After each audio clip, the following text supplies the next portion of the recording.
We're building a custom shelving unit specifically for the Stanley FatMax organizer trays. While the trays are stackable, the problem is that if you want to grab one from the middle or bottom of the stack, you have to unstack everything above it.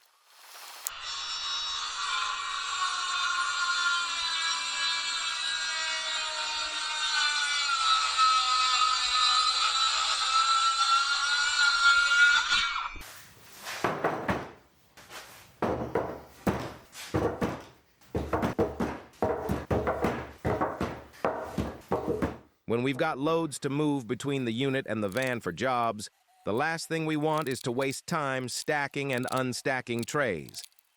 This sturdy wooden shelving unit, made from 1¼ inch chipboard offcuts, will keep the trays organized and make picking up or returning them FatMax trays quick and hassle-free. How do you know?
We're just getting started on building the ultimate man things workshop, and we've got plenty of exciting projects planned. So hit that like button and subscribe to join us on the journey.